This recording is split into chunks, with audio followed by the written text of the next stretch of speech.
you stumble in the dark. You kept pushing on, but then you went too far.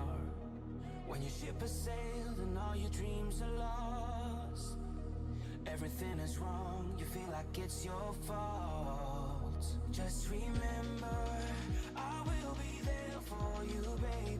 Remember, there's nothing out there to get you, don't forget it. When life throws lemons, just call me. Just call me. Just call me.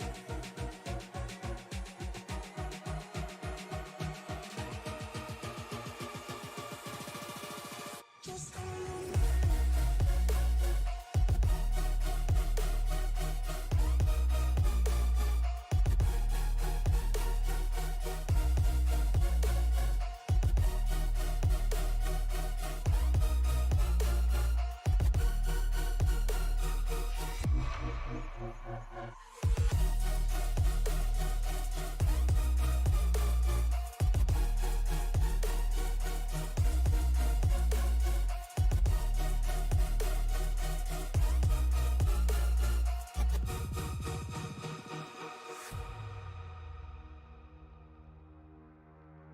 You're stronger now than you ever been.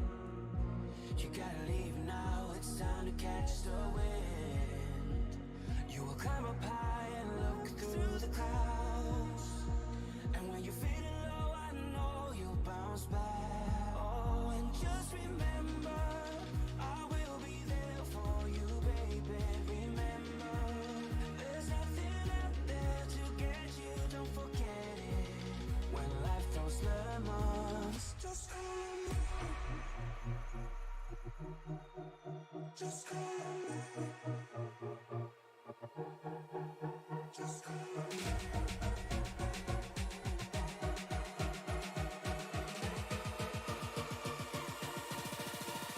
Just call me.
Hello, race fans, and welcome to the Music City here at Nashville Super Speedway, where we're going to get underway and going to crown a champion tonight. And who will that be? We're going to find out for sure, but Michael Scott List Rambler definitely showing a strong outing right now, as he is currently atop the pole position right now. Not too bad out here, 89 degrees outside, and it's a temperature of a track of 96 degrees, so it's going to be fun. It's going to be somewhat more grippy, not going to be as slick, but it is concrete, so you know concrete can definitely be tricky. Given that, oh, I'm sorry about that, Troy. No, go ahead. Concrete will take the rubber quicker than a pavement track will, so. Exactly. And I was just about to bring it in. I'm Jordan Brockell, up here with Troy. We're here to get ready to bring this race on, and you know I'm excited. I think we'll see some serious elbows out tonight. You know, everybody wanting that championship, everybody wanting every little point to try to seal it as quickly as possible, if possible at all. I mean, right now we're looking at Justin Opplinger sitting atop that board right now with 3,063 points. And as I'm looking, I do not see him in the field tonight. Uh-oh. Oh, man. Hope nothing has came up. Yeah, I hope not either, because, I mean, he was showing out really strong, and, Bryce Senesac was about 11 points behind him, so, I mean, he had a comfortable lead, but I do not see his name currently on the leaderboard. There it is. Just saw it pop up. Whew, gave me a little bit of a... I was sitting here paging up and down, up and down. I could not find it. But there it is right there as he sets down a time, sitting currently around 6th place, as we can hop along possibly as he runs his qualifying. There's good old Opplinger now as he slides out of turn 4. And he's going to be one to race with today, and it's going to be interesting to see what he can put down as he goes about 5th fastest, but just behind him, just finishing up his first lap, is Bryce Senesac, going 4th currently of our playoff drivers. Yeah, he just got a 30.67, so far so good with the playoff drivers. You want to start ahead your competition, yeah, especially absolutely. here at Nashville Speedway. Yeah, absolutely. And as it sits right now, it looks like he is going to be the fastest of those 4. And I'm looking again, and it looks like I don't see an Alan Dobbs tonight either. No. So it's going to be a 3-way battle between Alan Fox, Justin Opplinger, and Bryce Senesac. And, Justin Opplinger having an 11-point lead over Fox over Senesac, and a 12-point lead over Fox. I mean, they're going to have to really kind of put those elbows out and cause him some issues. Yeah, they've just got to, they just got to put the pedal to the floor on this racetrack. I mean, how many cars we got? 16 cars. So Senesac, they got Opplinger. I'm sorry. He's got this race. Championship in the bag. Just finished 11 spots behind Alan Fox and them. So should be entertaining race. The biggest thing is going to be those stage points. If Senesac can grab all 10 and, Justin Opplinger has some kind of issue, which has not been the case all season long, that would give them basically an even playing field and be within a point of each other and really have to race it out to the end. But given Justin Opplinger, he is currently sitting 10th on our leaderboard. So, if he fell back just a single spot, that would mean he wouldn't get any points. So it's anything can happen in playoffs. Playoffs are not nice to drivers by any means. While we go through that, we're going to go ahead and grid up here. Michael Scottless, Rambler are going to roll off first with Paul Irvin sitting in second. Ed Morris and Jacob Jensen are going to go off of row 2. Daniel Krim, Bryce Senesac will go off in row 3, Bryce Senesac being the highest qualifier of your championship 4. Joshua Vidal and Dustin Carroll will roll off in row 4. Alan Fox and Opplinger will roll off side by side in row 5, being your other 2 competitors for tonight. Taylor Bertram and Mike Campeggio will start 11th and 12th. And there we go. Jason Cardwell and Joe Darnell will be 13th and 14th. And rounding out the field will be Todd Keir and Edward Morris Sr. So it's a good field tonight, and it's definitely going to have some impact, as we saw quite a few times where leaders get into incidents with lapped vehicles, and anything can change in an instant. Yeah, we saw that last week. The leader actually got in some trouble with the lap car, so anything can happen. So these guys have got to stay on top of the wheel and keep their heads forward. You can't worry about your competition. You got to do what's best for you. Yeah, and it's really going to be difficult once you get going, because you're going to catch people in weird positions. You're going to have to basically look over your shoulder all night long. Where is everybody? So you're really going to have to be strategic with what you got to do and just, run your own race. Oh, Oh, absolutely. Like you said, you got to make sure you can make it past a certain area on the racetrack so you don't lose too much time to your competition. So, can't wait to these gentlemen get the green flag and go racing here at Nashville. Yeah, and like you said, it's concrete. It's going to take a good bit of rubber rather quickly, and it's owned, well, originally before Dover was bought out. It was owned both by the same company. And, when it got bought out, they alleged to remove one Dover race, throw it here, and, both of those are concrete monsters. Dover being actually named, Miles the Monster.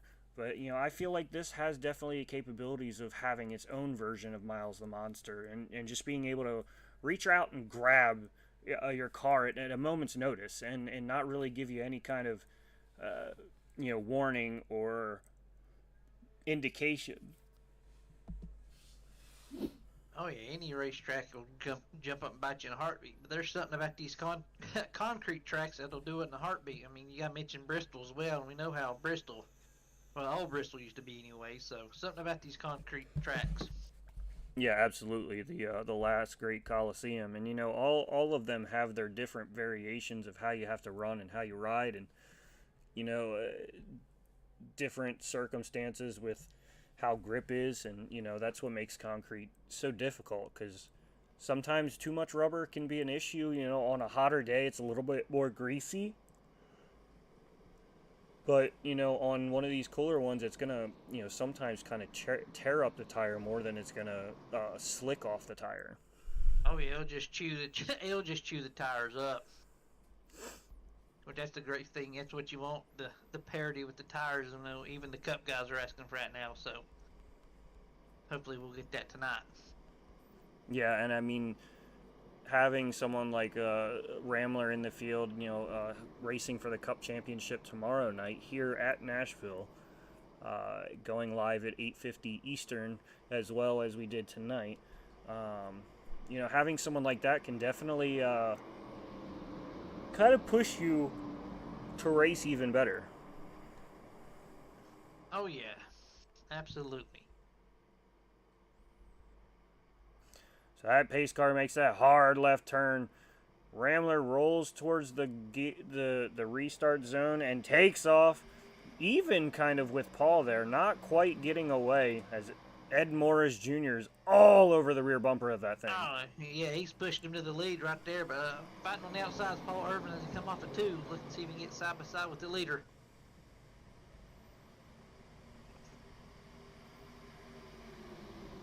And the special thing about this racetrack, it's like not even a mile and a half, it's like a mile 0.25 or something, which makes it, these corners are awfully tight radiuses on corners, so it's not going to drive like your typical cookie cutter racetrack. Exactly, and even with being a little bit tighter of a track, it still has that multi-groove 4 or 5 lane choices that these guys can choose. It's almost like the little grooves that you see in the track are almost an actual full lane these guys can run in. You have the one right against the line, and then a car above that, and you could probably see later on at some point, as you see right there, 3 wide going through that corner. We might even see at some point someone going 4 or maybe even trying, to push it 5 wide just to kind of try to gain as many positions as they can. Oh, absolutely. And like right now, we got fresh tires, so you want to get every position you can at the moment before these tires start to fade away. And I'm just wondering how quick it'll be before somebody tries the Kyle Larson line here in Nashville. It's always interesting to see if anyone's going to try that. Speaking of Kyle Larson and moving up quickly, Justin Opplinger has already found 4 positions up through this pack to 6th place right now, running the fastest time last time by. And he's definitely on a hunt. You see right here our championship 3. Alan Dobbs not in attendance tonight, so it's just the championship 3 instead of the championship 4 tonight. But they're right there, 1, 2, 3, just behind this pack of leaders. Yeah, it's funny how all these scenarios play out through a season of races, and they're all 3 together for fighting for a championship. It's funny how it works out like that. Yeah, and I mean it shows that You know, the top three guys are right by each other and are the champion in the championship for a reason, and that's what you love to see is your top racers running for a championship. Oh yeah, that's what you want. You don't want one to run away with it by no means. But right now we got a good battle here for the third position with the 48 of Paul Irvin and Ed Morris right there battling for position. Yeah, and you're going to see that a lot. You know, these guys are definitely having something to prove as well for themselves. As you see everyone kind of tight right there. Senesac looking to the inside of Morris now, going to throw him off. And Paul Irvin looks like he dives at that low line to try to cut that air off. And it definitely looked like it did something. Oh yeah, it absolutely. It probably, like you said, took the air off of him. Justin's right there behind Senesac right there wanting to, about at the gums to come over and race with him. Just buying this time, I believe, at the moment. Yeah, and that's going to be a big thing with these guys is they're going to have to think of, you know, when's the best time to kind of push that envelope and when's that time to just kind of say, you know, I'm going to save myself a little bit here. Yeah, absolutely. You know, racers got the mentality of go, go, go, so it's hard sometimes to pull the reins back a little bit and save a little, especially in a championship race, that's for sure. Yeah, and, you know, these guys are going to want to get every kind of position. As you know, Fox definitely wants to get by Opplinger. Oh, absolutely. And you know, he's in a sack right there trying to get by Morris right. Jr. going to 3. But and you know, like realistically, all that Opplinger would need for tonight, if I can do the mental math right, here we go again. Oh, he's going to go down to that lower apron. Going 3 wide into turn 1. Oh, grabs the apron just a touch. And just before that, oh, big wobble. Just before all that, you know, if I'm doing my math correct, which Rambler had made fun of me for at one race, talking about not needing, he has Kentucky math. But Senesac realistically would only need about, I think, 5 points to basically be able to finish last and tie if Senesac were to win.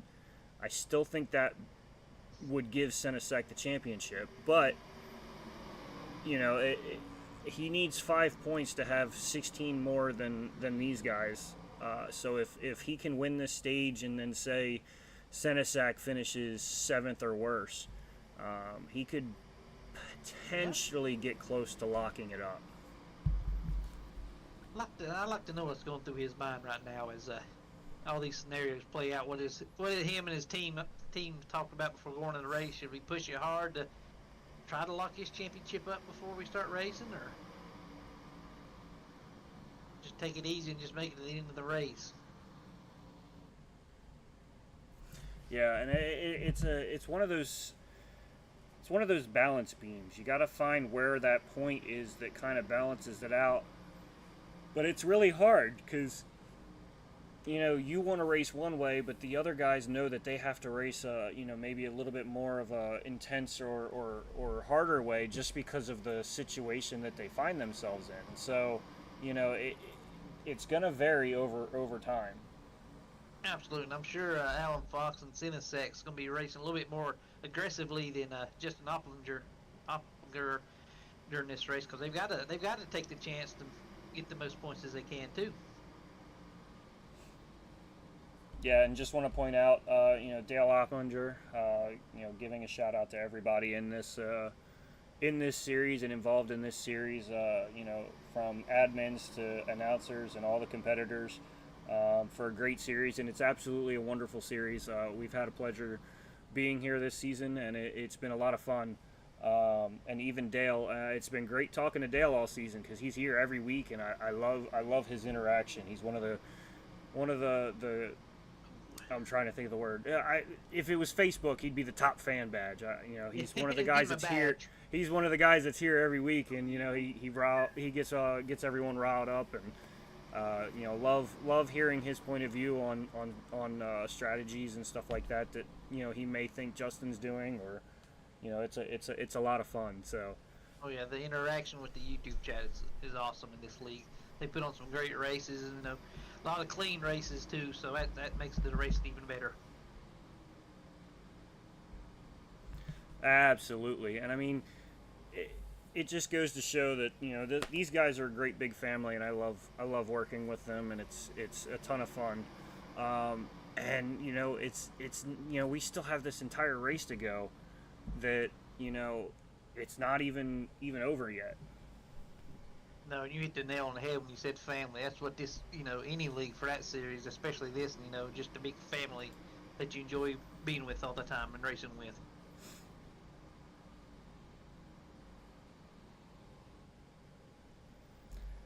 So we're going to go back up front. Jacob Jensen finds himself with a second lead over Scottless Rambler.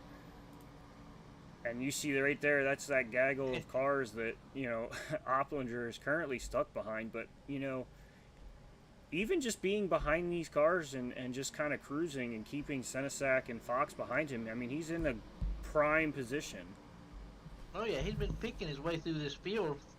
Right now he's up 6 positions where he started at 10th, so he's got a race car that can move around. So I think he's ready just to win the race and just win the championship the old-fashioned way. 100%. And sometimes that's even more gratifying to show that you've been that consistent, the entire playoffs and all season. Whew. I don't know if he touched the wall there, but it was close. Yeah, and it's it's always terrifying when someone grabs that wall, even if they don't. I mean, it definitely gives you that little bit of a moment. That's what I always when I'm broadcasting, it seems to be my thing that I do. Like, I'm still driving it, I just pull out the Yep, I'm the same way. You see somebody like, oh no, it's just I guess it's just a driver thing. 100%. On board with Justin Opplinger, as you can see how close he dives into that corner on Ed Morris. And I mean, he can't get any closer without running him over. No, he's right there on him. And car link behind him. Yeah, and that alone is a skill in itself to have that focus, to notice when Ed Morris is letting off, because these cars don't have brake lights. They don't have anything of that sort that says, hey, I'm slowing down, other than him becoming larger in your front windshield. Yep. Like he is right there. You just got to trust the people you're racing with, and if it pay attention to how they're racing, then you'll learn where they're slowing down, braking, and everything. So you can use that to your advantage later in the race. Yeah, because, I mean, if Ed Morris decides to change his lineup and, let off, even just like a second or a half second earlier, I mean, he's right there to that inner corner. Can't quite get there, though. No, he cannot, but he is there.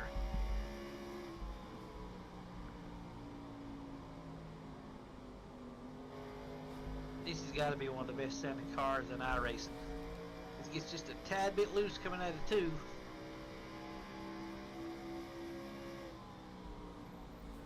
Yeah, you see him getting to that inside now. Now he's going to have to just get a good drive off, stay side by side, and basically drag race down this front stretch and get a good dive into this corner. Yeah, side by side coming to the start-finish line. But Ed Morris Jr. is not going to roll over and let him go by. That's the beauty about this racing. You've got to race everybody, not just your people you're racing for the championship with. Yeah, because just because they're not going to get a championship at the end of this, they still want to win. They still want to be like, yeah, I beat y'all. They still want that bragging rights to say that, y'all may have walked away with the championship, but, I walked away with the win in that race. Yeah, you won the championship, but I beat you in that race. And if things had happened a little bit different, I could have been had the championship. So that's the beauty about how NASCAR and this series does their championships.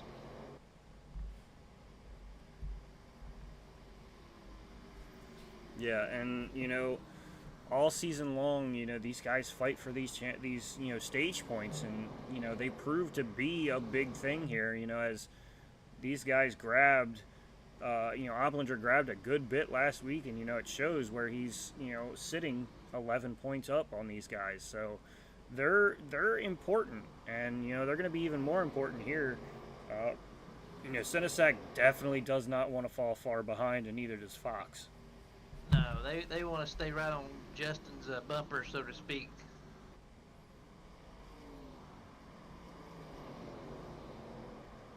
Oh, is he? Justin's coming. Oh, gets a little loose coming to pit road. I don't. Wow. Maybe he's splitting the stage? He must. We about lost it. Good save.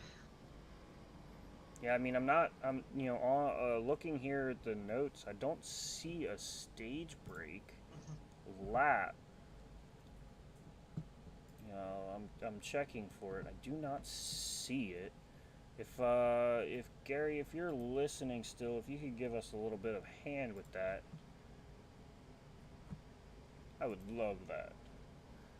But there will be a stage break. But I'm gonna assume around lap 50, if I had to put on my thinking cap. Yeah. So maybe switching it up. I'm not 100% sure. I want to see if we can go back. Maybe he just got loose. Even, you never know. It could have happened as well. I know you can hear him backing it down already. Yeah, he was coming in. Yeah, so that was planned. It just So they must be going to lap 50 then. It just didn't go as planned. it is a plan, but it didn't go as planned, like you said. But maybe he can leapfrog some of these competitors when they start pitting here, since he pitted early.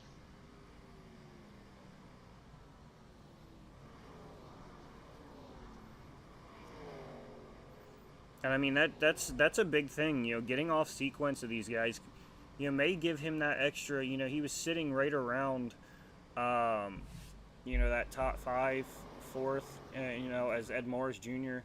coming down pit road now. Jacob Jensen still your leader by over a second and a half. But that does show that. Oh, Jacob Jensen making his stop. Leader's coming to the pits now as well. But that does show that there is a plan that they have, and getting off sequence with those guys can give you a better chance of jumping. As he's sitting, he was sitting about 4th, 5th. Wasn't able to really make up ground, I think he's 5th or something, maybe. Yeah, and these guys, they run and run and run and run. He's going to be able to make up ground and possibly jump those 3 cars. The longer that they possibly stay out. Yeah, fresh tires. We preach it every week. That's what you want in a race car driver, is the freshest tire of the bunch. So, I'd like to see how this plays out here in the end. Yeah, and I mean that's the big thing. And Dale did say 50, so. I want to thank him for that. I'm sitting here looking at the website, and usually where it is, it says default. Sorry, they're just going to guess. But my assumption was right. I did not make a you-know-what out of me. And, we're going to lap 50. So about 20 laps left in this stage. As you see, Taylor Bertram dives down into pit road as well now. Jacob Jensen, Ed Morris, Bryce Senesac, Justin Opplinger, all guys that have made their stops. Opplinger coming down a lap, 3 laps sooner than most of the field. Yeah. And then Alan Fox is staying out at the moment, one of your playoff contenders. Yeah, and that could be one of those things where if he can make it to the end of this stage and trap those guys down, he would gain 9 points as he sits right this second, 9 points on them. And that would put him only 2 back of the leader, if my math is right. I think he's 11 back behind, so that'd be huge for this race. As it looks like he's catching the leader little bit by little bit.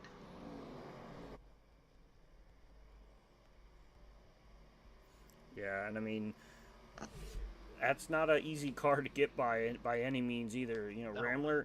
Ramler loves winning, and he's gonna basically make that car three rows wide, call himself Jean Girard, and block every lane from bottom to top. Call him like a Ryan Newman type driver. Exactly, hardest one to pass.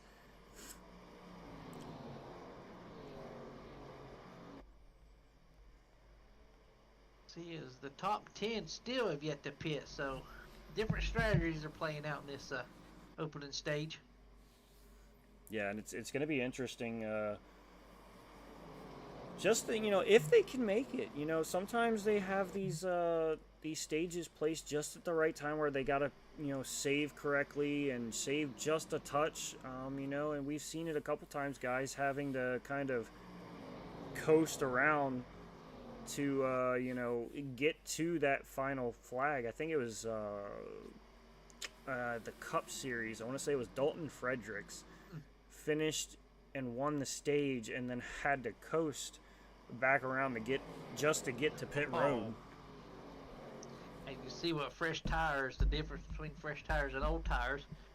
Justin was about 0.7 of a second quicker that last lap, so. Yeah, and see, right about now, if these guys decide to come down and pit within the next couple of laps, he's going to be, cycle through the leader just based off of, where he is right now. Oh, absolutely he is. So he's banking on these. Well, I guess he's 10 drivers to pit. So as we're on about 14 laps to go in this stage. So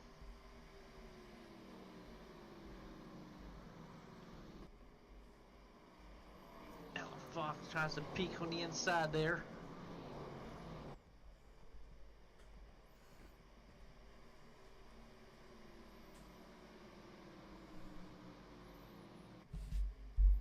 Yeah, and we can see here, Opplinger already several car lengths ahead of these guys, and that, like you says, it's really a testament to. Look, you can't even see him in frame yet.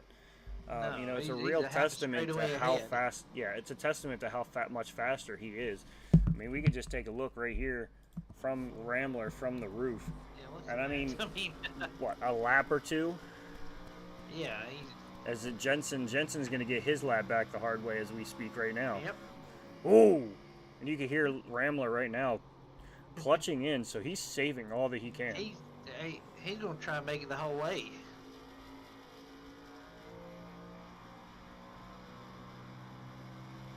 But all these lap cars are catching them and getting their lap back the old-fashioned way, so. Yeah, but again, if they don't pit, yeah, they'll be on the lead lap, but they'll miss out on that top right now. As I think Opplinger might be. Yeah, Opplinger is only 10 seconds off of 10th place right now, so I mean he could hopefully get back up to that, and then it would be another 8 or so seconds to 8th place. So I mean he's got the ability to possibly jump 2 more cars here in the next couple of laps if he can get it. I mean he's already down to a 8 and 3/4 second gap from that 10th place car. Because he's almost a second quicker than them guys in front of him. So.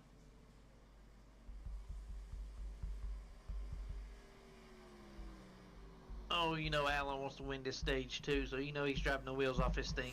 Yeah, absolutely. He's going to want to be able to pull off this win and get that full amount of 10 10 stage points there, as he's looking out the front windshield and sees Senesac right there in front of him, Opplinger just up the way, so he's going to want all of it. He peeks on the inside. Oh, he drives it hard in turn 1. He's there.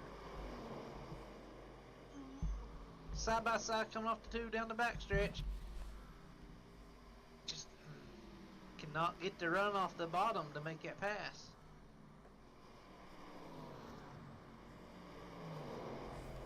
Yeah, and he can still get a good bit and make it a really, really close race for himself. Oh yeah, he can make his championship very interesting, even when finishing in 2nd place right now. So. Yeah, if it ended now, Opplinger wouldn't get no bonus points. Allen would get 9. So. Yeah, and that would put him about 3, is what I was saying. 3 or 2. Yeah. He is currently 11, 12 points back, so he'd be 3 points off of Opplinger, so that would make it very interesting. But Opplinger then would cycle back to the leader if everyone in front of him did pit. That is correct. So this championship race is going to get very interesting as we come down to the end of this stage. Oh, as Alan gets a little loose coming off of 2.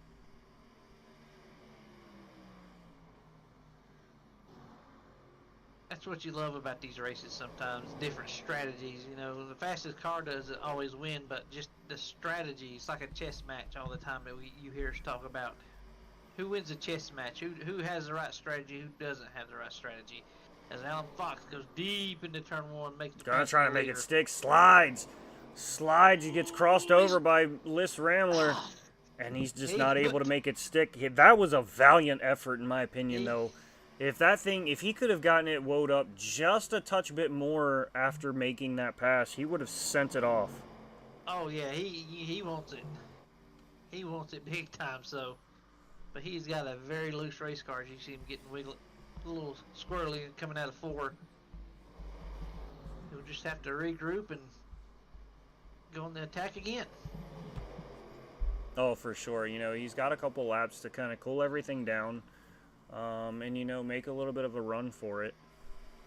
You don't want to be too aggressive because you don't want to make, you know, Rambler mad, because he may give you a bump back, and, you know, you never know what that's going to do. Oh, it looks like Fox decides to come down now. I guess he's not going to make it through to the finish. That changes a lot. So, there's no... I guess he did not save enough of gas, so... Valiant effort so far for him, so... Rambler is at the point still.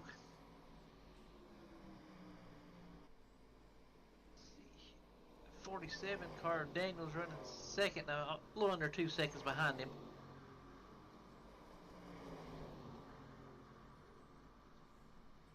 So the top 9 is not pitted yet now.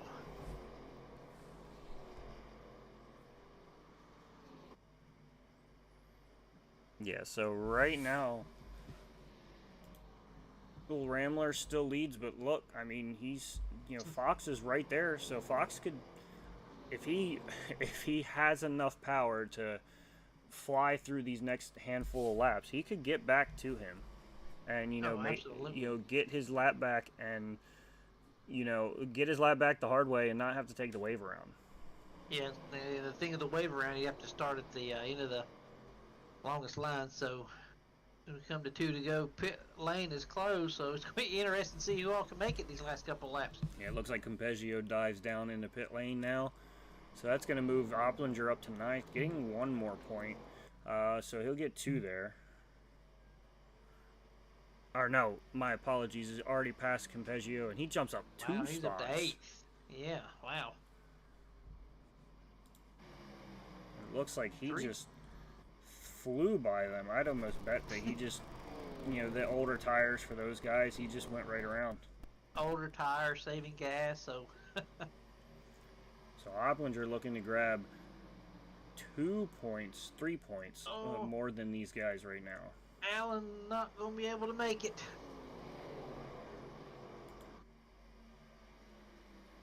Yeah, and falls just short of getting that lap back. Still going to be the lucky dog this time around, as he's got about a 3-second lead on Bertram. So he's going to be good for that at least. Yeah, but he'll just have to start the end of the line, so we'll just see how good of a car he actually has.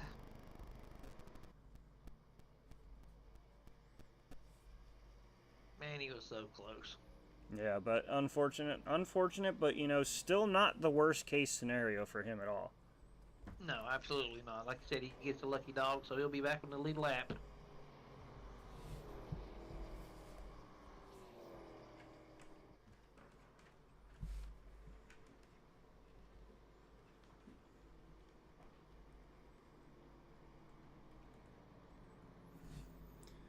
So Rambler winning the stage here. Opplinger looks to finish a lot higher than I thought he did. He's sitting about 6th right now as we stand, so he grabbed a good bit. Senesac finishing 10th, grabbing 1. And then Alan Fox missing out on stage points here. So that could be huge too, depending on how this race ends. Exactly. And as these guys make their pit stops, we're going to go ahead and step aside for a little bit and take a quick commercial break.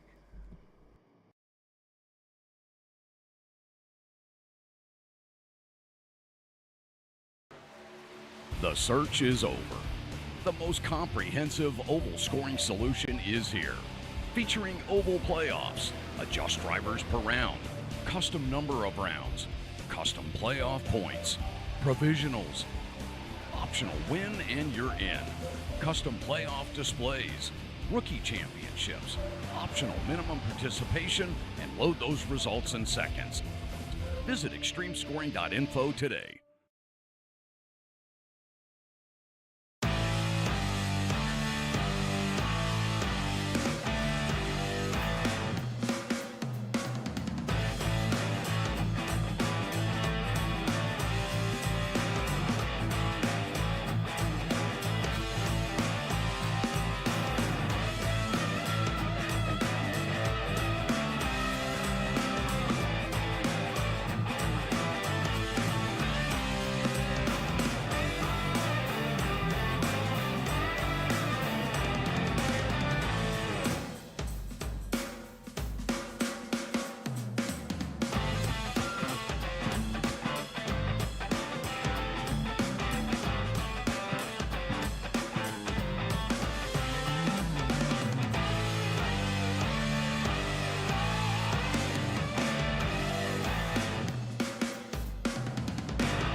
Back here in Nashville as we get ready to go back green here momentarily, as waiting on that pace car to get by, let these lap cars go. And it's really interesting here, as things start heating up and getting closer to the end of this thing.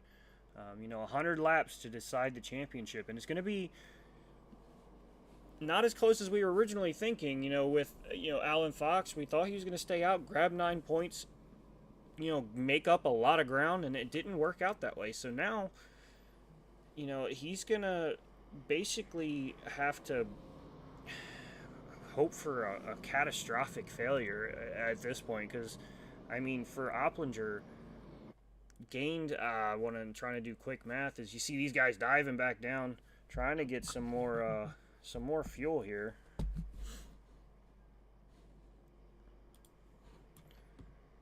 See on, Michael Scott Ramler, Irvin, Joe Darnell, Joshua Vidal, Ed Morris, Dustin Carroll, and Alan Fox all coming back down. Probably going to grab a little bit of extra fuel, try to stretch out as much as they can. Justin Opplinger going to take over the lead with Bryce Senesac in tow right behind. Yeah, so this is going to be a good little battle for this last caution. We'll have 100 laps roughly racing, so these guys are just pitted back, going for a fuel strategy, so should be interesting.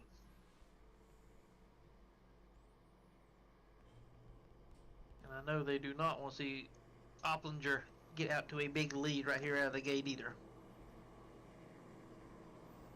Yeah, and I mean, someone like Jensen and Daniel Krim, guys that were in the championship, or the playoffs, I should say, earlier, are going to be wanting to, grab a win and get that bragging right. They want that.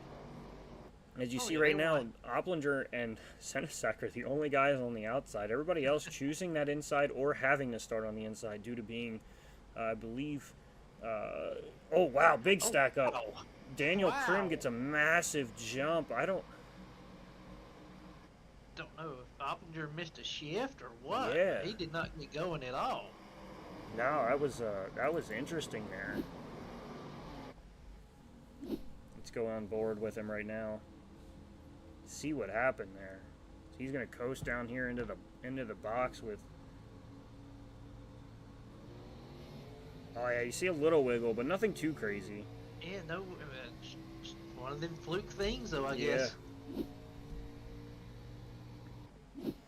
just enough that it allows Krim to get going and shoot out like a cannon.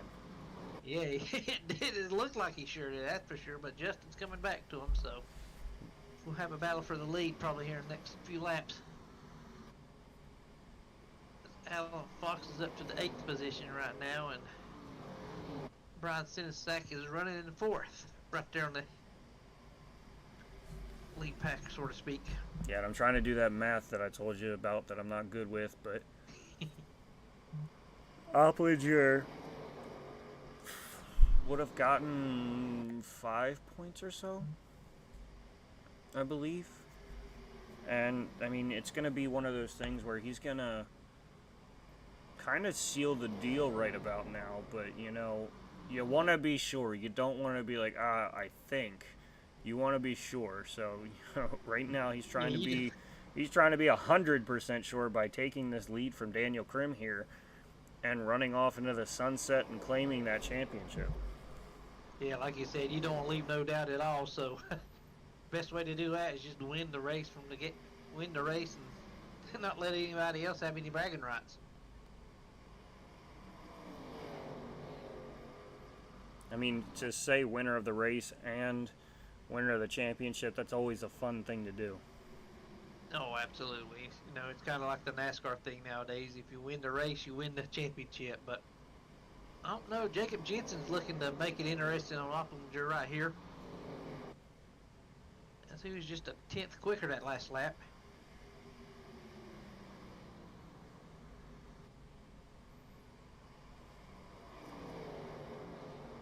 As the front three is starting to pull away from your 4th position of Brian Sinesak. Oh. Big move to the inside. Ooh, what a move by Justin. But Daniel's going to fight back on the outside coming off of 2. Let me get a good run off the high side. Is he going to be able to clear him? No, he's not yet. Yeah, Opplinger working that low line, really trying to get a good drive off. It's hard to get a drive off on the bottom just because you're limited to your, wall out space. And, Daniel Krim has all of that up above him that he can use. And he can even pitch, Opplinger a bit to keep him down there. Yeah, I think Opplinger might have him, cleared him right here, come off of 2. And then we look, Jacob Jensen's trying to make a move for the 2nd position as we go down the backstretch and has him cleared. So Opplinger to the 1st position and Jacob Jensen is now in the 2nd position.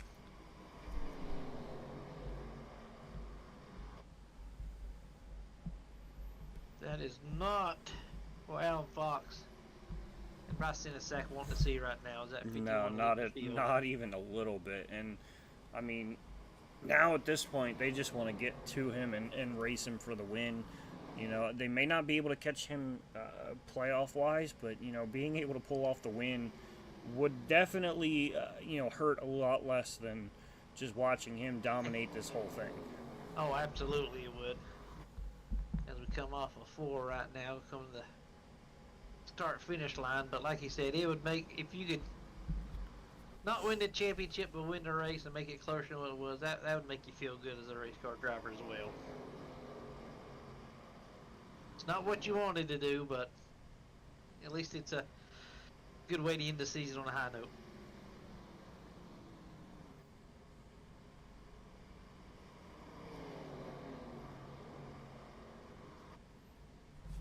Take a little bit back in the field as Ramler is fighting Fox right now for that 5th place spot. Diving in there in turn 1 and oh wow! I don't know how they did not touch coming out 2 right there.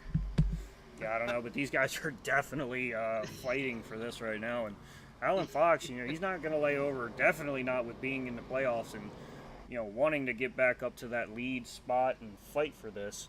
But Ramler is not going to lay over in any bit because Ramler wants to win. I mean, Ramler has had a phenomenal season, and if he would have been able to run full-time, this year in the Xfinity, I would not be surprised if he was trying to, do the championship sweep this year unable to run some races this season due to work obligations, and ultimately had to kind of fall out of the running for the championship. But without a doubt, I mean, the season that he's been having in both series, it would not surprise me if he was the guy that we were talking to at the end of both championship races.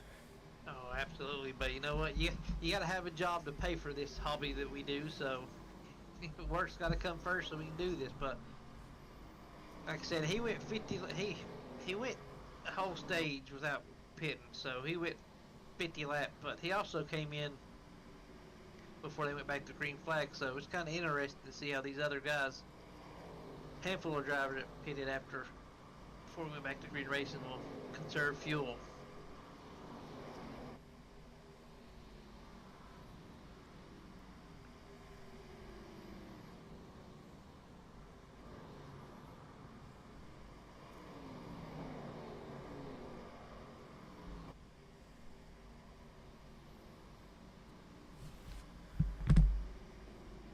Back up front, looks like Jacob Jensen has closed in on our leader of Justin Opplinger and really kind of putting it to him right now, trying to gain any kind of a bit of advantage. Looked like he was side drafting just a touch, trying to get to that left rear quarter.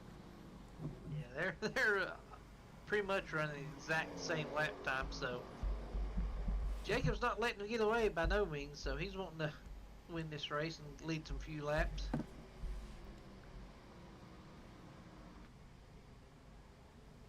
Almost right on his bumper at entered one right here. Jacob's running about a half a car length over. Looks like he's trying to diamond it a little bit.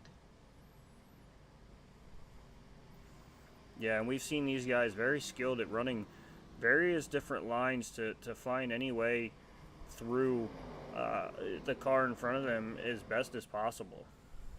And even coming all exit 4 right there. Looks like Jacob's still half a car length down, so he's trying to get some fresh air on that nose of his car to make it handle a little bit better, get a little bit grippier.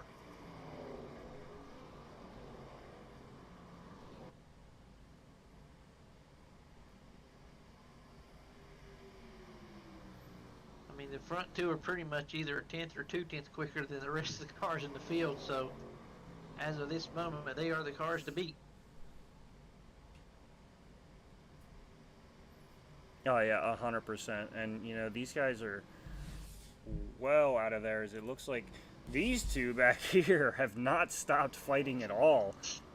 We thought Justin Opplinger and Jensen were close. These guys are just as close as they were diving into that corner. They are. They've been fighting the whole race, it seems like.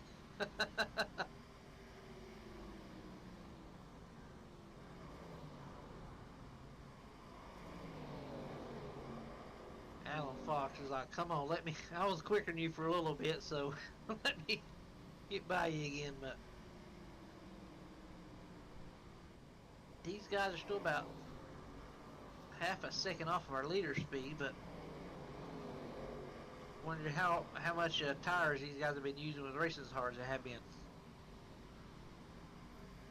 Yeah, and I don't know how these guys are going to have anything left. As Fox starts to back off a little bit to save a little bit, but back up front, Justin Opplinger and Jensen going at it still, and not really giving each other much room. I mean, it looks like a ton of room there, but they can close easily. As we saw Fox dive it into the corner trying to make the pass on Ramler. Just could not make it stick. I mean, Jacob's staying in his tire track, so he's not letting him get away.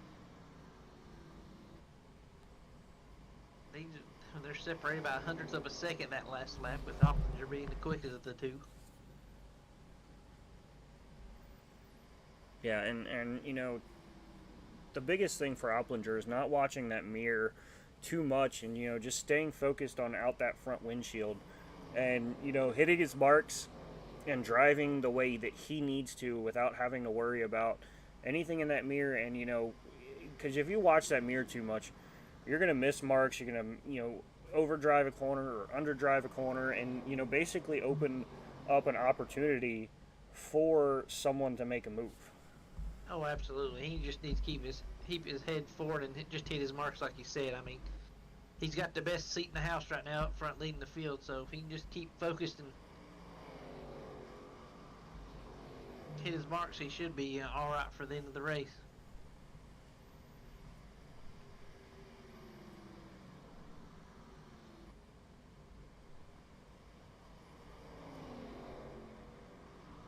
Dale's wanting a lap count in our YouTube chat. Oh, that's my bad. I am so sorry, sir. Lap 76 of 150 as we bring up that ticker. Hopplinger, your leader. Jacob Jensen following in suit. Daniel Krim, Bryce Senesac, and Michael Scott Liss Ramler rounding out your top 5. Alan Fox, our only other playoff driver, sitting currently in 7th. It looks like Ed Morris Jr. actually was able to get around him and put him back down another spot. Yeah, he's falling down to 7th. He was in the top 5 there to begin with, but now he's falling back to the 7th position.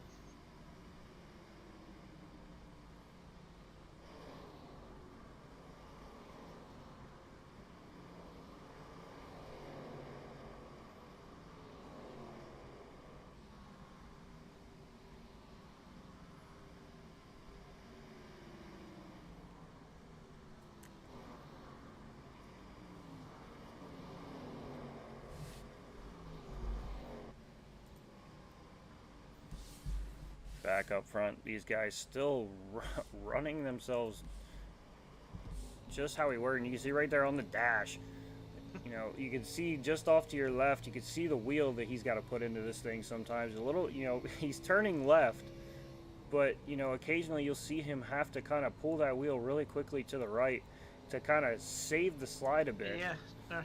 Right there, big right-hand turn. You know, I know we make jokes about it because of it being a, you know, cartoon movie, but Cars, you know, he says turn right to go left, and, you know, not necessarily, not just on dirt. You know, if you got a slick track, you know, you're still going to be turning right a little bit, as you see a big slide there by Jensen. Wow, I mean, they're turning to the right more than I thought they would be tonight, actually, and these in-car here. As they're sawing the wheel pretty. They got fast cars, but they could be a little bit faster. Yeah, and I mean, sawing at the wheel sometimes doesn't even really, you know, make a difference. But, you know, if you get to where you're really sawing at it, that's when you get into trouble. Yeah, use your tires up. I mean, just you don't want to be sliding the tires, so a smooth steered wheel is a fast car.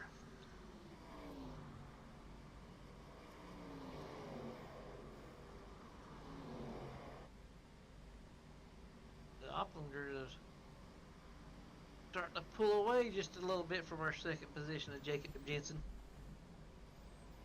As you see, Bryce Senesac pulling up onto Daniel Krim here, closing that gap. Pulling up on him in a hurry too as we go down the back stretch.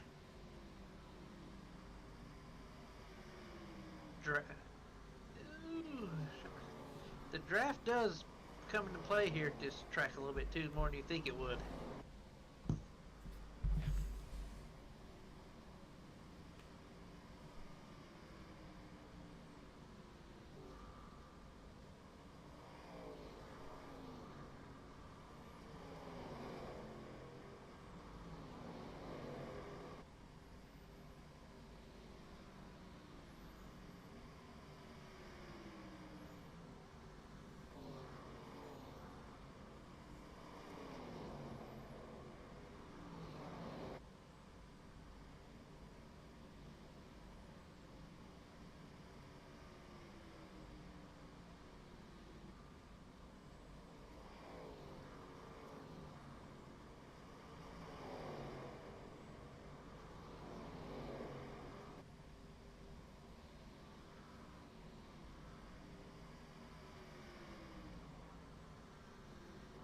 Justin's opened up to almost a 1.3 second lead over our second guy now, so.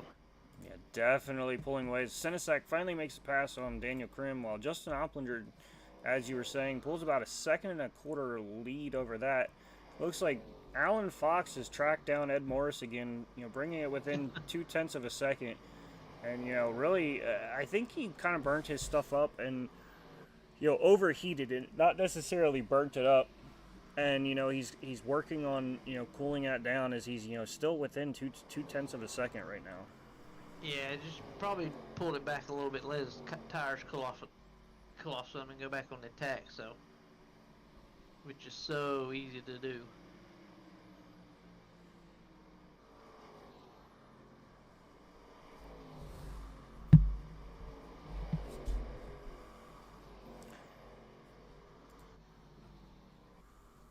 And it's crazy. He's already, we just went back about a lap and a half ago, and he's already spread it out to about a second and 3/4 lead, almost 2-second lead over Jensen. And Oplinger's been good at this all season, where he kind of he's got that pocket pair in his hand, and he's just looking at it, and he's not really tipping his hand. He's playing conservative. He's keeping the bets low, and then he gets some people in, and then all of a sudden, and here he goes. What I was about to say is he gets some people in, and that's when he starts raising the bet, and he pulls away from these guys. And so now he's tipped his hand. He's pitting now, and that's going to make these other guys have to kind of make a decision off of him. Yeah, because Jacob Jensen followed him down into the pit lane, so they pitting together. So while they take a pit, Bryce Senesak's going to take over the lead, followed by Daniel Krim rather closely. What is the fuel run on these cars tonight? Do you know that?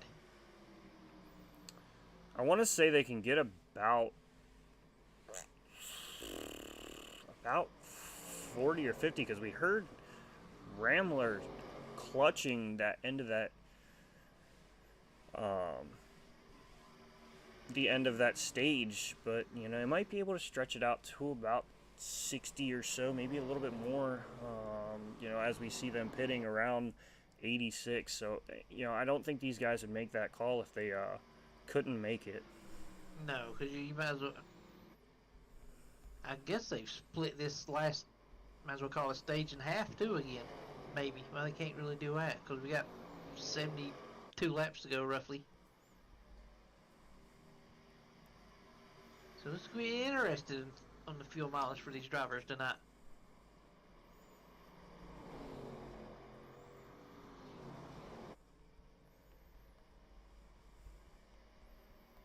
As Daniel Krim inches ever so closer to Bryce Senesak there for the lead. Yeah, and they're going to grow even closer and closer. Let's take a peek back here, see how far off Opplinger is right now. As you see him diving to the inside of Alan Fox to, it's not for position, but he is trying to get by to get up to Bryce Senesak. As you can see, Ed Morris kind of moves up the track a bit to let him by, or maybe had a little bit of a wobble. But you can see Senesak just in the view, headed into turn one right now. So that's all the further that he needs to get to where this cycle of pit stop would still hand him back that lead immediately. Yeah, he's not that far behind at all. So no, and Dale said 46 to 48. 46, 48, thank you, sir. So yeah, I guess they'll be looking around lap 120-ish. 120 would be end of the fuel run. So maybe some of these guys, deciding to come down around 110 because they would be good to the end. But maybe even some of these guys pushing it to that end of that fuel run and running it out that way. It seems like we have a little bit of issue with a connection for Opplinger. I thought for a second he had totaled that thing. That is not something he wants to have right now. He's going to go by Senesak and Krim in one corner. Yep, past both of the top two, so.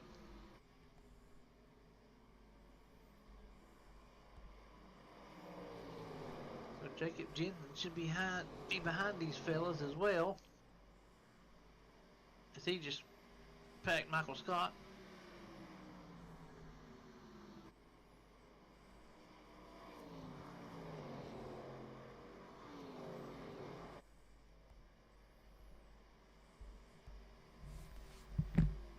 we'll take a look back here a little further. Alan Fox leading over Ed Morris by about half a second, so you know he's still pushing a little bit here.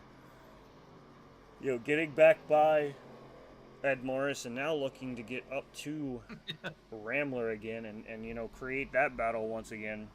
Yeah, they had a battle all evening, that's for sure. It was good, clean racing.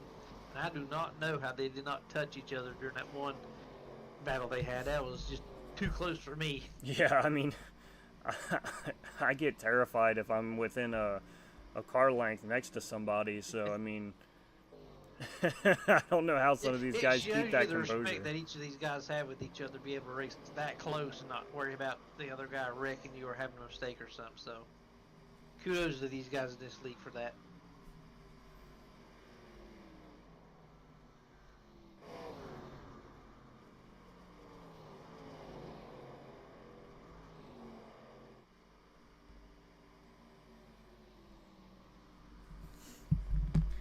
Back up front here, Senesac growing just a bit of lead over Daniel Krim as Jacob Jensen is just in front of the leaders getting that lap back. And Dustin Carroll making his stop. Rambler, Dale said that Rambler can likely do 55 laps on a fuel run just due to his experience, and he's not wrong. Rambler is definitely a master at that as well, so... I cannot save gas. I cannot save fuel. Look, I just put fuel in and then I drive it and watch it fall down and realize that I'm not doing any kind of scheming whatsoever. And that's why I finish a tail end of the field of whatever. I mean, the field could be 10 cars and I'm still finishing at the back. It's still not me. I just have not learned how to do it yet. It is an art form to save tires and save fuel as well, so...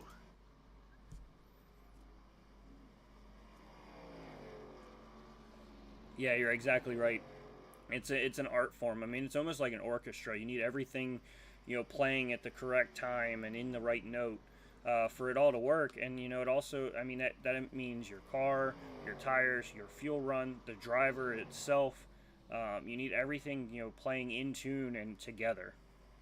Oh yeah, you know, it's not like a lot of people think. It's not you just mash the gas and turn left. There's other aspects to making it go left. You know, I mean, you got to brake, your steering wheel and everything smooth, throttle input. It's just a lot of different stuff that you've got to put into making these cars race. I mean, it's not as easy as people think as it is.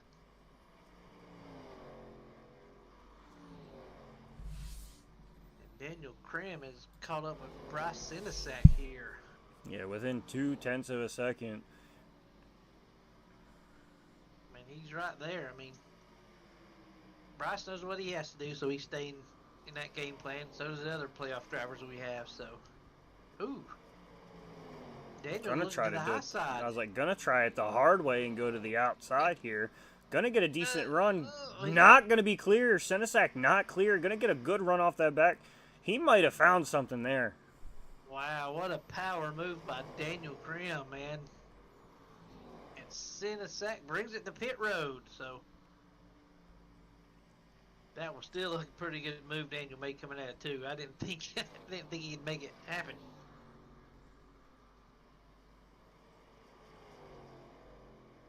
Bryce is getting in, pulling into the pits to get some fresh tires and some fuel.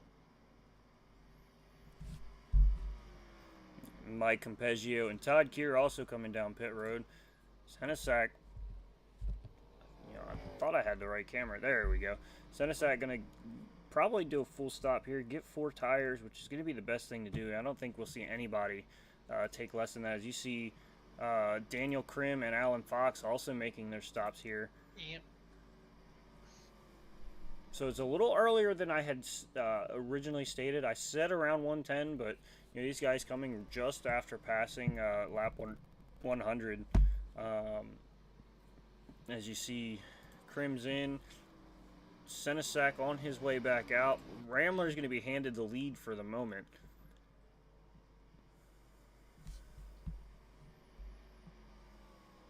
Yeah, Alan Fox is there on pit lane as we speak, so... And it makes you wonder if Bryce Senesack is going to try to make this on no more stops. Just go to the end. Yeah, and I mean, based off of, going 46 to 48 would put you right at the end of it.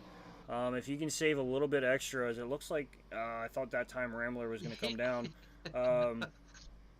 But, I mean, if you can save just a bit, as Ed Morris Jr. is going to make his stop now.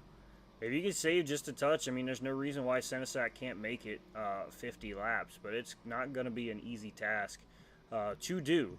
So No, you have to save about 3 to 4 laps of fuel during this run, so it'd be it's a tall task to do, like he said. But he's got, if he's trying to win a championship, he's got to do something. As the leader now pulls into pit road this lap. Rambler going to come down, get his service, going to hand the lead over to Paul Irvin. Paul's had a very good season this year as well, being in the playoffs and pulling a very consistent consistent couple of races and doing really well. And he was in the top 8, I believe. My mind is a tad bit foggy. These playoffs go so quick.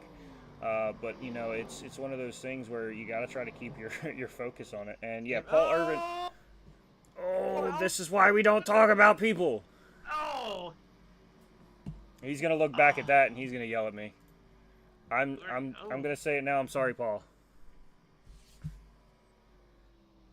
Oh no, man, the commentator curse.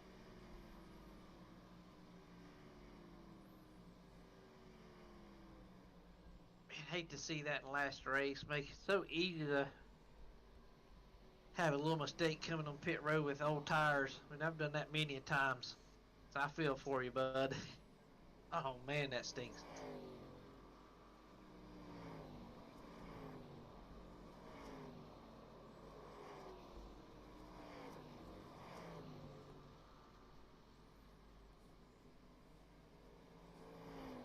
I guess everybody is pitted now, and that brings the 51 car back to the lead. Yeah, Oplinger's still going to need a pit, as well as Jensen at some point. They came down last time at lap 86, as well as Jason Cardwell, and Taylor Bertram came down last at 77. So those 4 are going to need another pit stop at some point. Opplinger, I would assume he could probably get to around 120, going off of just say 40 laps. That would be around 120, 126. So he's definitely going to be a little later on this run and maybe try to run it out and try to get a gap. I mean, he could easily come down anytime and be good to the finish. And Gary Wells also chiming in saying,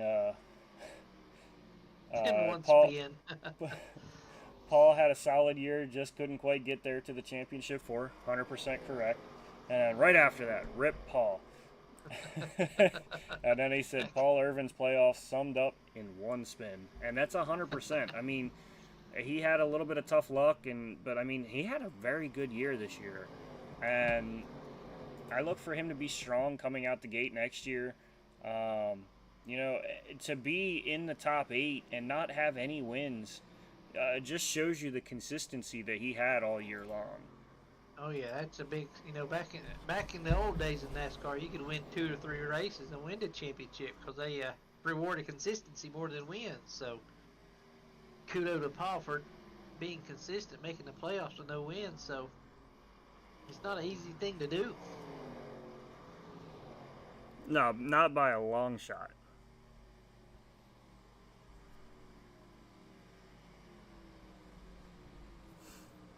You see Ed Morris getting by Opplinger, getting that lap back the hard way. Oh, yeah. It looks like Rambler is closing in on Fox again. And these guys cannot get away from themselves. They guys put on a heck of a show tonight, just in themselves. I mean, they get the race in the race between these two. So it's everywhere that we look, these two gentlemen are together.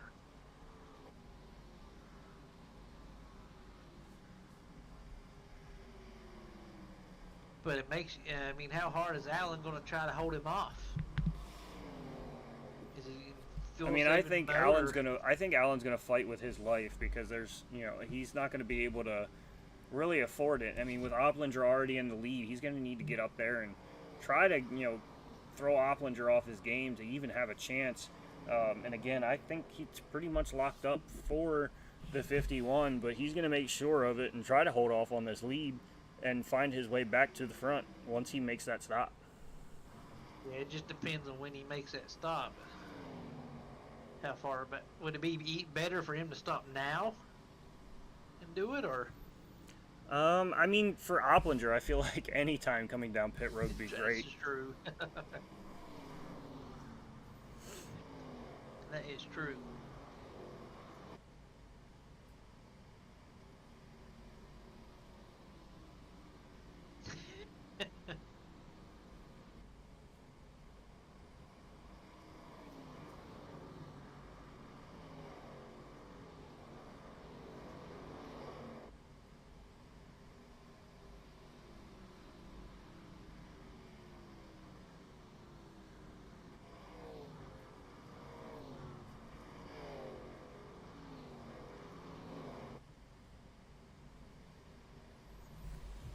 As we go back once again, this battle still heating up. Is whoa! Then just as we get there, sideways is Alan Fox. They save it, Oh, and he lost it.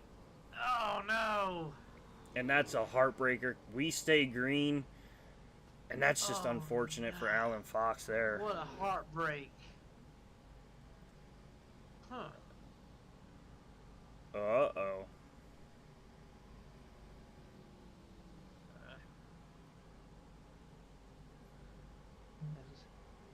He kind of...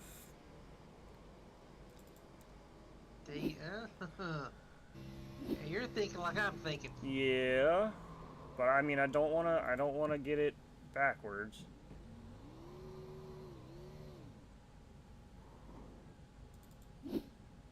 Man. I mean, you see, he just dives in there, trying to make Yeah. a move, and then it loses it, and then,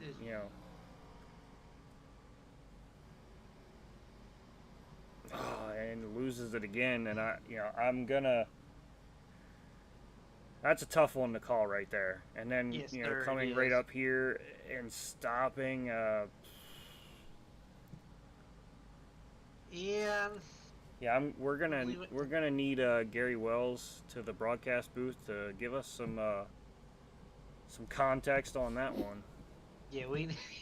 Yeah, we need. As Need somebody with power to explain it Opplinger, to us. yeah, Opplinger, Jensen, Senesac, Krim, Cardwell, Ramler, Darnell, Morris, and Bertram all coming down pit road. Well, this takes the fuel mileage situation. Throws it out the window.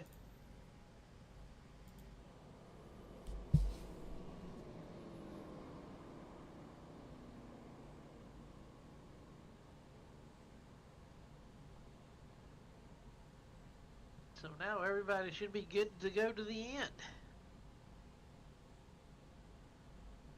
Yeah, everyone should be good to go.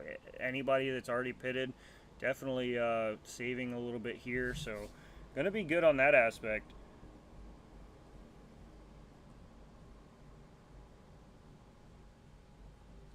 Oh, Dale said he was coming to pit that lap, so.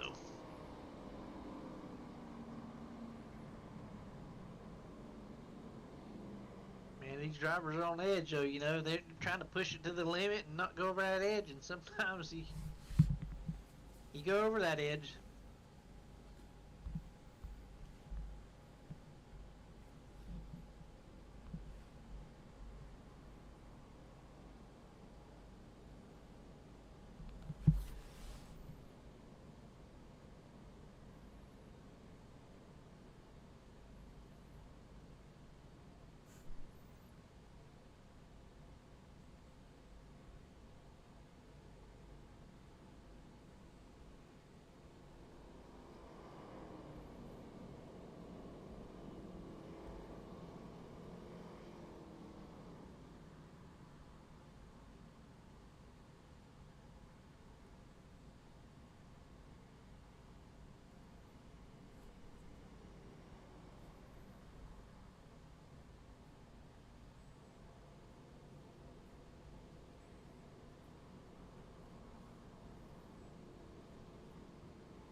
break for Alan Fox right there. Yeah, absolutely. And, Justin Opplinger, I think, Justin Opplinger going to be the one to take over the lead there. Senesac going to be second. So, Senesac's going to race him hard there.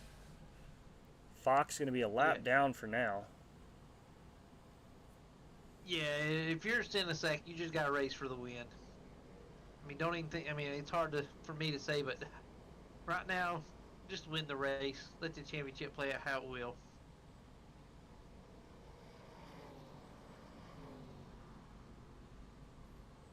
As Oppinger takes the inside lane.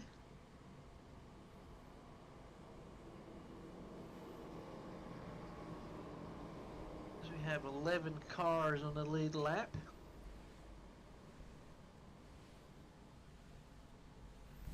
Yeah, and I mean, everyone's still in this too to pull off a win. I mean, you have, Fox and Irvin just one lap down. So if these guys get into it, easily could bring out another caution, and those guys would be right back in it. And then Jensen, Krim, Senesac, Opplinger, Morris, they've shown the speed. All night long. Ramler's found speed, but, he's going to be charging through this field. So, I mean, you have a number of cars who, in the next 31 laps, can really make a big push to try to get to the front. No, absolutely. We come with the green flag here. And Justin with a huge jump. A huge takeoff. He dives down into turn one. Senesac and Jensen following in tow with Daniel Krim still on the low line, still double file most of the way back through that pack.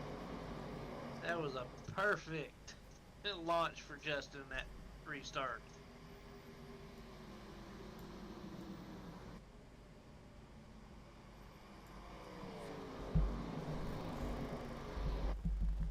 The front three are starting to. Now it's the front fivers, no single file, trying to pull away. Justin's already jumped out to about a 3/10 lead here, so you don't want to let that guy get out too far in front of you. You're just handing him the race. Oh yeah, 100%. And I mean, even if Justin Opplinger is a king of getting to a certain distance away and then maintaining that gap and saving, while doing so. So he's a tough guy to get to. So letting him get any kind of lead on you is a dangerous thing. And especially now, since you don't have to worry about fuel or anything, he can just go as fast and hard as he wants to at the moment.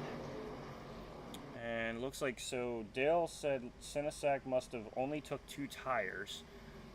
Going off of the pit times, I don't have actual data to tell you if he took 2 or not. But going just off of pit times alone, he had half of a second faster than Opplinger. So I don't think enough to be just a 2-tire stop. But very well, I mean, he could have. 10-second or something. He could have gotten a 2-tire stop and a full tank of fuel, which made it a full 14-second pit stop. But I don't have that data to be able to tell you if he exactly did take 2 or not. But their pit times are very similar.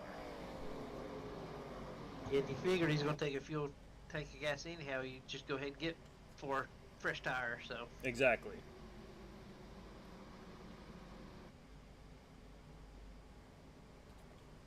and we're getting ready to have a battle for the lead here in a second.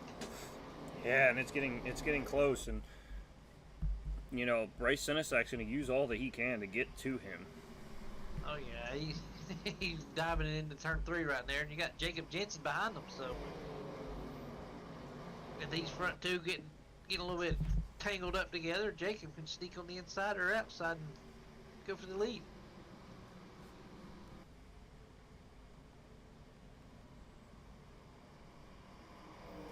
Yeah, and Senesac again, might be locked up championship wise for Opplinger. Again, not good at math. I'm sorry, I am not a mathematician. That is my my smarter friends. But Senesac would love to be able to kind of do burnouts while Opplinger is doing a championship burnout. I mean, it gives you that satisfaction that, like, yeah, you may have won the war, but at least I took the last battle. Yeah, it ain't gonna hurt as bad if he can pull out a win, that's for sure. And I mean, I've always felt like winning the last race of the season gives you confidence going into the next season. Starting off fresh, you got the last win the last time they were all on track.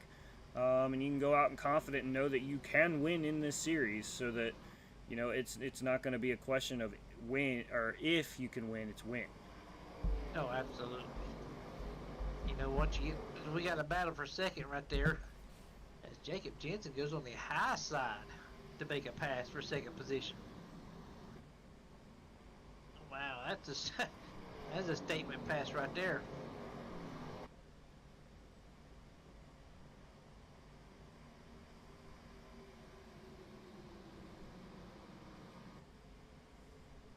But they better not battle too long, because the more you sit there and battle each other, the further out in front Justin's going to get. Yeah, and this field's staying very close knit. I mean, no one has a major lead over the car in front. You've got Jensen, who's 3/10 back of him. Senesac just a 10th off of him. Krim 2/10 off of Senesac. Darnell 3/10 off. Morris 3/10 off. Jason Cardwell's the first guy that's 8/10 off, but then right behind him 3/10 off, and then Taylor Bertram a second off of Ramler. But like, these guys are all just like so freaking close. As you see now, Jensen has found his way past Senesac and up to Opplinger. Yeah, he's wanting to sniff that lead a little bit now, make a statement as we close out this season tonight. Like you said, everything's so tight now up here in this field.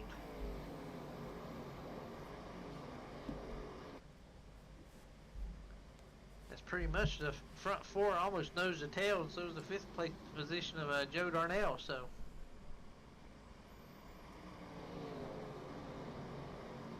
I mean, they're not getting strung out like they have in the last previous runs. So they're up on the wheels driving these things now with about less than 20 laps to go.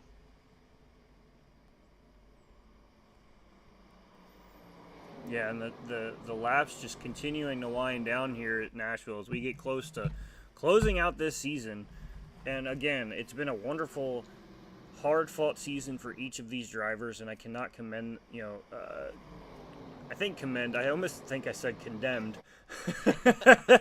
Commend them any more than, I already have. All season long, we've had race after race after good finish after good finish. I mean, I think if I had to vote, I would say the Indy finish for me was the best, where the two leaders coming out of turn 4 took each other out, and Michael Thwaites found his way through to the win. But I mean, every week there was some kind of finish. No, you're good. There was always some kind of finish that got you hyped up, as you see Joe Darnell right on the back bumper of Ed Morris. Oh boy, it races all around this track. And I got to give it to Darnell too. Not the greatest season, but not a bad season by any means. And finding some good speed here, finding himself just outside of the top 5, and having a good end of season. And even just something like that, if you're a guy that finishes, in the top 10 or, 11th, 12th, and you find yourself in a position to finish 6th, 5th, 7th, somewhere a little higher than you usually do, that gives you the same kind of motivation that, winning the last race of the season, if you're Senesac, Jensen, or Opplinger or Morris, the guys that are usually like right there on the cusp of winning, it gives you that same kind of energy, because, you're used to finishing a little further back. I know that when I finish, remotely in the top 15, it gives me that big jolt of confidence. And, for someone like Joe Darnell, it could be a great boost of confidence if he can hang on here, especially finishing in front of someone like Michael Scott-List Ramler. Yeah, in front of one of the guys battling for a championship, Alan Fox. Like you say, to him it might be a win getting in the top 6 or whatever. So it proves that you deserve to be in this league racing these guys, and you can do it weekend. So I always want to end the racing season on a high note. Yeah, back up front, Jensen's still trying to get by Opplinger here. really putting in work. But, you know, Opplinger is a really good blocker. And, I mean, it's not even that he has to put his car somewhere, you know, that he's not used to. He just knows how to drive off of every corner, into every corner, in the best strategic position that doesn't allow that person to get any kind of momentum forward. Yeah, he's running the preferred line right now, and Jacob's going to have to figure out a way to pass him rather on the bottom of the racetrack. I mean, he might have to search high, go up a lane higher than Justin to make it pass, but you can't pass the leader just following his tire tracks.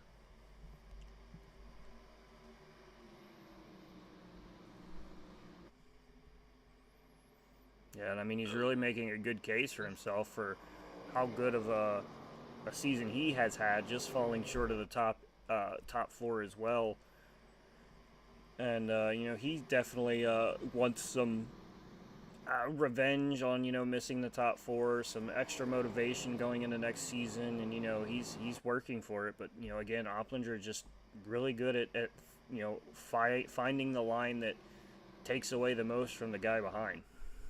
Oh, absolutely. I mean, Justin's playing this race perfectly tonight so far. Out front, leading the most laps.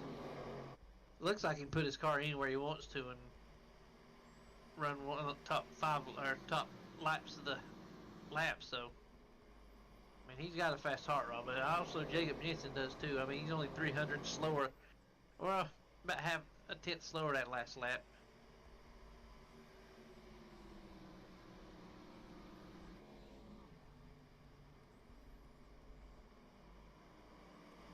Looks like Jacob's just getting into the corner harder than Justin is, and Justin just gets the better run off. Yeah, and it's, you know, they're so close, and you know, it's so close yet so far. Yeah, absolutely.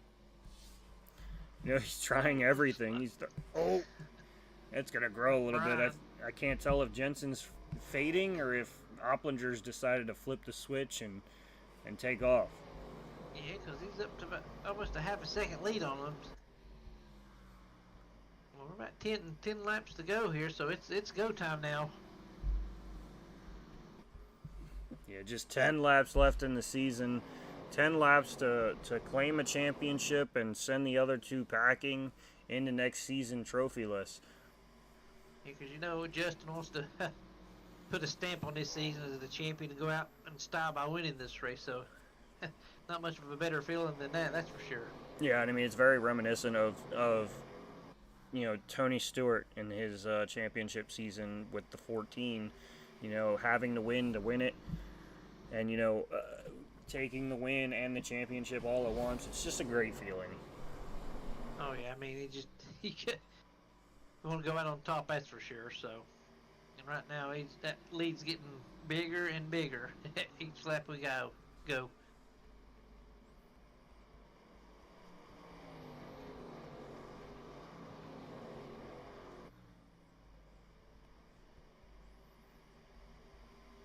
As our leader right now is actually the fastest car on the racetrack, so. Oh. A little bit of connection issue there for Opplinger. Oh no. Not sure what's going on with that. I mean, that's terrible. He's back. Oh. Whew. Wow.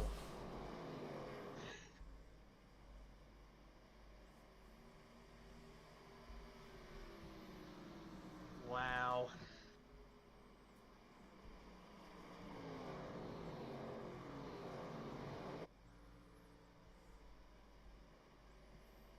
That's definitely one of those things that'll give you one of those heart racing moments. Oh, absolutely. It was for me. It was for me.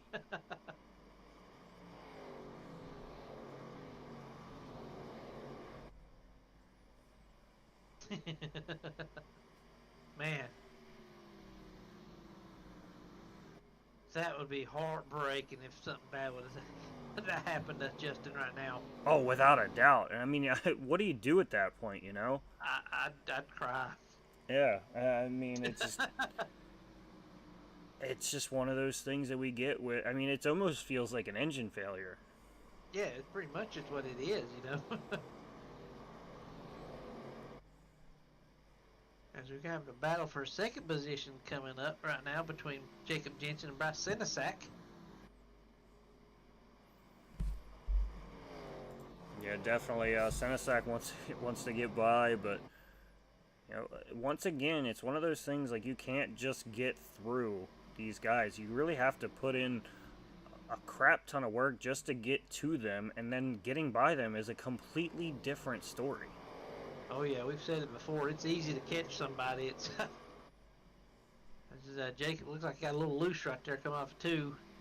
It's just so hard to pass a car anymore. Oh, getting really close down. there. Oh, drag race down the front stretch, side by side.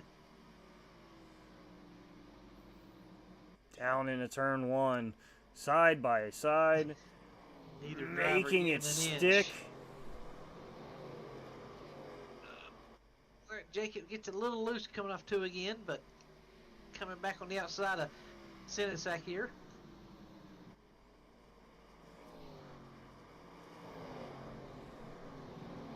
So close. Woo. Oh, and he kind of pushes him up the track just a touch, trying to make that work. What a battle for second position as we come in the closing laps.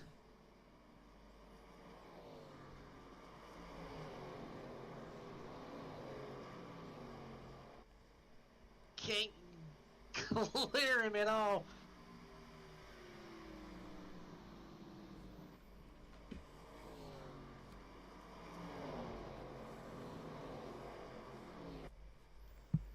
Still just trying to get by, and it's one of those things that sometimes I'm sitting here watching and I'm like, I'm like speechless, because it's like I'm watching it, I'm like, oh, is he gonna get him? Is he gonna get him? And I'm like, I gotta speak. Yeah, you're like on your seat, like, oh man, is he gonna do it? And that's the thing with being a race fan. You get so consumed in it. It's just you're watching it, and as they battle side by side, that's gonna allow Daniel Krim to kind of come up and try to spoil his party. Oh yeah. And it looks like Jacob Jensen's going to be the guy that gets a little loose to kind of almost end that fight there, but he's still going to go out. Oh. I think he's got him cleared now, though. Yeah, he's going to clear him. Daniel Krim, season opening, going to try to get to it. This is it. But coming into turn 3, making his way through turn 4, off turn 4, headed towards that checkered flag, Justin Opplinger is going to win the race here in Nashville and the XMS Xfinity Series Championship. Wow, I won in dominating fashion, to say the least. Yeah, and then Senesac, comes in second, and then your third playoff driver coming home in 11th. And, these guys put on an absolutely amazing show. Amazing show. It was a great race. There's no doubt about it. Every week in and week out, always a great race. And that man right there is deserving of this championship, regardless of anything else this season. I mean, the man has put on a clinic every race all year long. Oh, absolutely. And that right there is your champion and your race winner. And there's nothing bigger to say than that, as he's getting ready to burn this thing down. Oh, burn the rubber off of it. Don't leave nothing on there. I want him to blow it up. Blow it up. Yeah, blow it up. You ain't gonna race this car next year. Just blow it up. He's certainly trying with those burnouts there.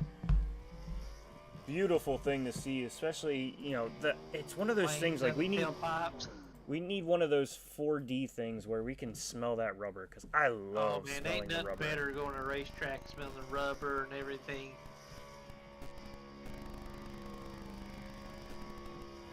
Yeah, burn them down. Burn them down.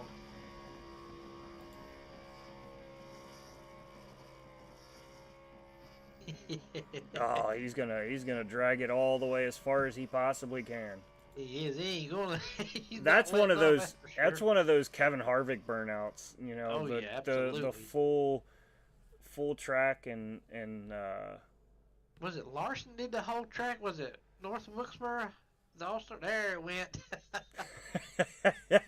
And there she goes. Certainly goes. Oh, great. That was great. So we're going to go ahead and bring up our third place finisher in Jacob Jensen. Jacob Jensen, it's the boys in the booth. You got a copy? I got you guys. All right. Well, you put on a good finish there, trying to get to through Senesac and get to Opplinger, and you put a heck of a fight on.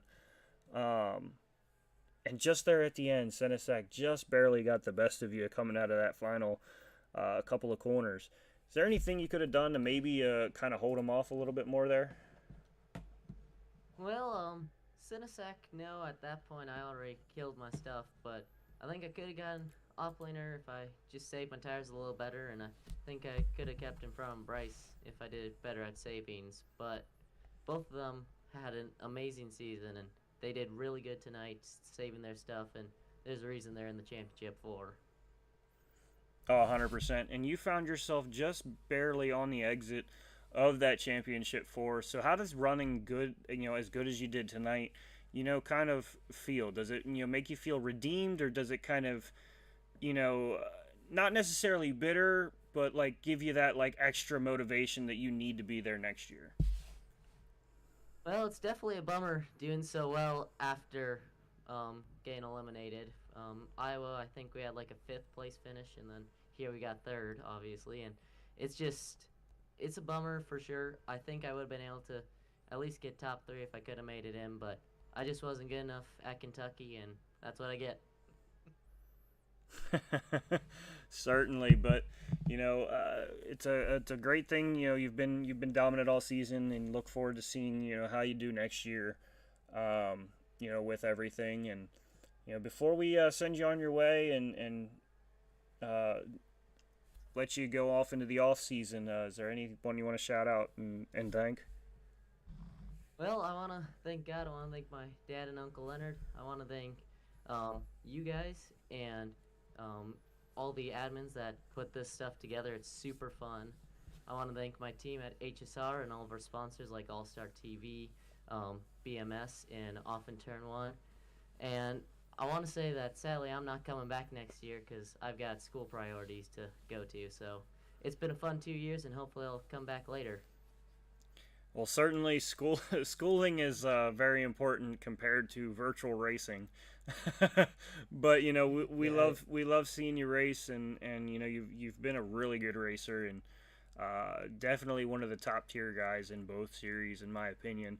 So I mean, it's been fun. It's been a great season, and we look forward to anything with you in the future, brother. Yeah, great season, and I'll see you guys tomorrow, hopefully. Yes, sir. Have a good night. You too. All right, that was your 3rd place finisher, Jacob Jensen. And now I believe, Troy, you have Bryce with you. Hey, Bryce, this is the boys in the booth. You got us, bud? Yeah. Man, you sure made it interesting the last couple laps battling with Jacob and Jensen. What was going through your mind during them closing laps? Well, on the restart, I felt like I was faster than Justin. I was closing in on him, and then maybe I got a shot at actually winning one this season. And then I had like one moment out of 4, I got loose, and then Jensen was right there to pound. So instead of kind of just slowing us up, I kind of let him go after 1 or 2 laps, and kind of just try to reset myself. And then I think he burned his stuff up within the last 10 laps. I was able to close in. We had a really hard, good, clean battle there for the last 5, and cleared him coming out of turn 2. And I think he had a little bit of a dive he was trying to do out into 3. So I went in there. When I came out of 2, I think all right, it's over. I got him. But then I went into 3, and I was like, oh no, it's not over. I gotta get through this corner. So Yeah, you gentlemen put on a show the last couple laps. That's for enjoy watching it. And you were so close to winning the championship this year, man. You've had a great season. What are you going to look forward to going into next year's as you battle for that championship again? I mean, of course, it's the championship. I mean, bring that like aside, I mean, it sucks being second. I think this is my 11th championship podium in this league, and I think sixth for the Xfinity car.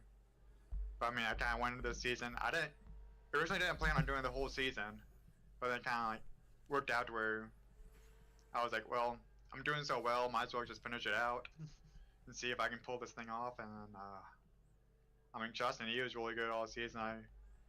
Props to him. I mean, I can't really put any blame on anyone but myself. I just need to work on doing better. But all in all, and it was fun. I had a really good time tonight. I did a few laps before the race, and it reminded me a little bit of Homestead, which I had a really fun time at. And I again had a really fun time. Rest to Justin and all of them. And we know you didn't win the championship, but coming in second place behind the championship guy, it's a pretty good way to end the season, bud. So, and before we let you go, is there anybody you want to thank tonight? And thank you guys with the broadcast all season. Thanks to Ed Morris for all he's done with this league. Shout out to Gary Wells for helping out in the tower doing the admin stuff. Thanks to everyone at Sierra 9 Racing. Shout out to Spoiler Diecast. Go and check them out. And yeah, I think that's about it. Well, congratulations on a good season. We can't wait to see what you do next season, sir. Yeah, thank you. I'm looking forward to it. All right, last and most certainly not least, we're going to bring up Justin Opplinger. Justin, it's the boys in the booth. You got a copy? Yes, sir. Well, you put it all together. You not only win the race, you win the championship here for the XMS Elite Xfinity Cup or Xfinity Series. How does that feel? A sigh of relief. Very glad. Thankful for everyone that's helped, and yeah, happy to say the least. Yeah, and I mean, in general, you put on one freaking heck of a season. I mean, 6 wins across this entire year, and the 6th being the one that you get to carry the trophy away. And, you know, we couldn't have, imagined it any better. For a second there, we were getting a little, I don't want to say worried. When you came down pit road to split that stage, we thought we were going to get stuck a lap down or, maybe just miss out of stage points. But, how do you keep your composure when you start to see a lot of those guys not making any kind of pit stops or anything like that? Just gotta commit to your strategy, whatever you choose on doing, and I didn't think I could make it. I was surprised they made it that whole stage. They must have been saving a good bit under green, but just committing to your strategy mainly and focusing on your own race, as I always say, it's very easy to start worrying and pushing it or doing this and that, but really the only thing you can do is just follow your strategy and things should play out if you plan it correctly. Yes, certainly strategy was a massive strong suit for you this season. Always pulling pretty much the right strategy all season long. I mean, there wasn't really any time where, we kind of scratched our heads or, thought any different of what you were pulling, because it always seemed to put you right in the right place at the right time at some point towards the end of the race. And, that shows with 6 wins on the season. And going into next season, do you have, you won the championship. You obviously want to go back to back, but, what are some more goals that you might put up for yourself to maybe try and make it an even better season? Yeah, probably win some more races. I need to qualify better. This race I qualified like 10th. I screwed up my qualifying lap, but really just that. Maybe learn a little bit more about strategies. I'm good with the safe strategies, and the ones where it's a little risky and push it all the way, I have a hard time figuring out when and when I can't do that. Ed Morris is pretty good at that, and Fox's and Dobbs is pretty good at that as well. But yeah, just pretty much learn as much as I can. I don't know if I'll be able to race, because I don't know if they've announced yet, but the Xfinity Series is racing on Wednesdays next season, and then the trucks on Tuesday. So I'll be running the trucks next year, next season, and so yeah, I don't know if I can chase for a championship for the Xfinity cars yet or not, but we'll be doing the trucks. So. Well, definitely, it's going to be a fun journey for you to even just try to go back to back with championships, whether it's in the same series or not. That's always a great feeling to be able to just basically show that you can win a championship in everything. And I mean, I believe we could put you in just about any car and you would run phenomenal in it. I have no doubts in that. Absolutely. So, Thank you. So with that all being said, is there anybody that you want to shout out to and thank for such a dominant season this year? Yes, the good Lord above, as always. Without him, none of this would be possible.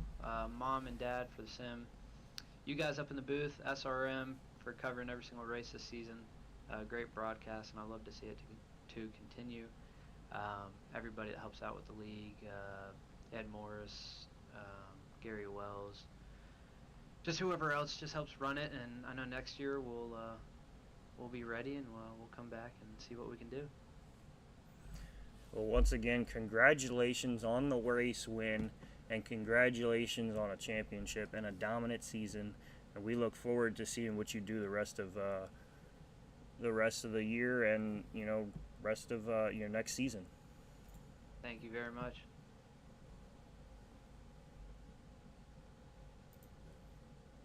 And just before then, I want to see if we can get one more guy. It doesn't look like he's in any of the chat still. I was going to get a talk with Alan Fox. But with that being said, that's gonna do it here for the XMS Elite Series. It's been a phenomenal season. It's been a lot of fun to watch. I've had nothing but joy on working on this series as well as the Cup Series. And right before we get going, I'm gonna bring up these results, go through the final results of the year. Justin Opplinger not only wins tonight, but also takes home the championship. Bryce Senesac finishing in second. Jacob Jensen comes third. Daniel Krim coming fourth. Ed Morris Jr. fifth. Ramler sixth. Jason Cardwell, Joe Darnell seventh and eighth. Taylor Bertram, Ed Morris Sr. ninth and 10th. Alan Fox, Paul Irvin 11th and 12th. Mike Campeggio, Dustin Carroll 13th and 14th. And rounding out the field in 15th and 16th is Todd Keir and Joshua Vidal. I want to thank everybody that's followed along all season long and joined us on this ride. And as you walk through the streets of life, remember, don't play in traffic. Good night, y'all.